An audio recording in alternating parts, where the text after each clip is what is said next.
We've said where we're going to get the money from. We're going to get it from corporate welfare. We're going to get it from foreign aid, from countries, relatively well-off countries that don't need Canadian taxpayers' dollars. I believe very strongly in investing in people, and I don't believe we build a better society or a better country by cutting services. So I'm firmly opposed to austerity. And a lot of times when people hear balanced budgets, they hear austerity and they hear cutting their services, and I don't believe in that. Both the NDP and the Conservatives, as you saw there, released their platforms today, including what it would cost to implement them. The NDP plans to hike taxes on the wealthy to pay for their core promises like pharmacare and dental care. The Conservatives, meanwhile, intend to cut billions of dollars in spending in order to lower taxes for Canadians and to balance the books in 5 years. So do the numbers add up? Kevin Page is the founding president and CEO of the Institute of Fiscal Studies and Democracy at the University of Ottawa. He's also a former budget watchdog, parliamentary budget officer, and he joins me in studio. Hi, Mr. Page. Great to have you back. Good to be here. Appreciate all your help during this election. Let's start off with the Conservatives, because that's the one that came out later today. I know you spent the part of the day crunching the numbers there. What stands out for you?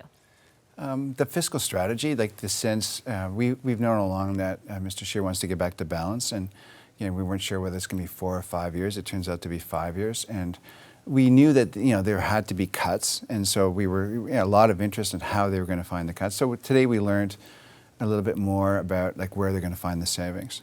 And what should viewers walk away with understanding where those savings will come from? So again, I think the objective of getting back to a balanced budget, that's a clear objective. So we, kudos to Mr. Scheer for setting that objective. We could hold him accountable just the way in 2015 Mr. Trudeau said he could balance the books in 2018-19. He didn't, but we can hold him accountable. So I think what really stands out is the magnitude of the cuts that are required, and particularly the strategy. And the surprising thing, I think, particularly for Conservatives, is the very large cut to infrastructure.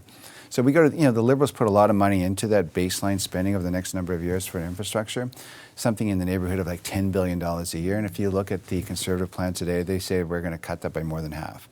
And they use the word reprofile. Yeah, it's for us, they're using infrastructure as a source of funds, really, to get the deficit back to balance. And it's a large number. I think, again, if you're a municipality or in the province and you're saying, well, we count on the federal government to kick in 30 cents or 60 cents on the dollar.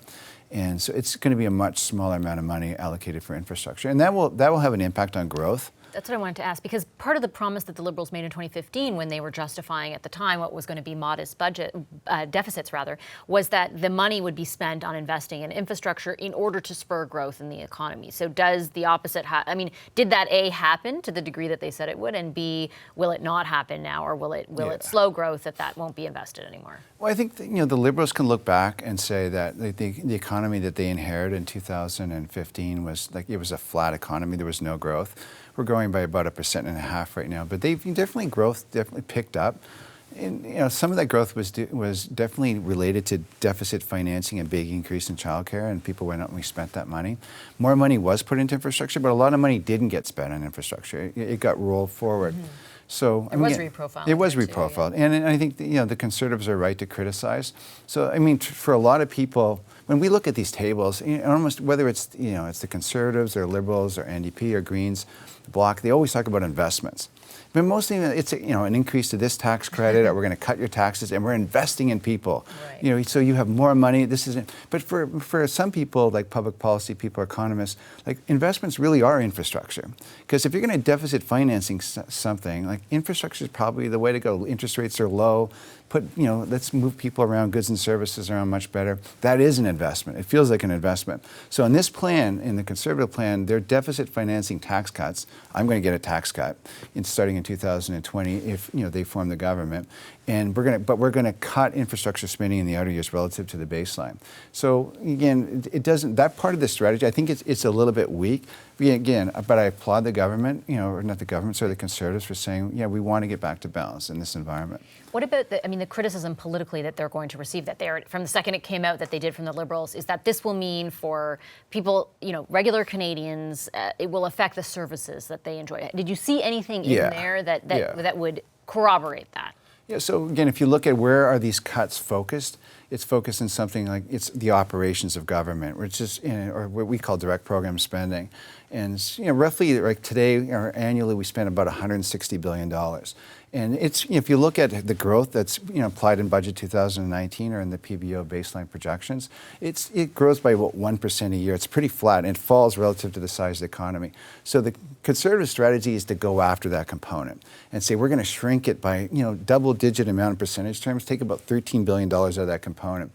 But there's no talk that it's going to affect service levels. And we know, like, again, what is that money? I mean, in addition to public service salaries, but it's the money for national defense. It's the money for the environment. It's the money for fisheries and oceans, Human Resources Development Canada, Services Canada. So it will affect services. And yeah, they're going to have to lay off public services to get those sort of savings. So there will be a service level adjustment.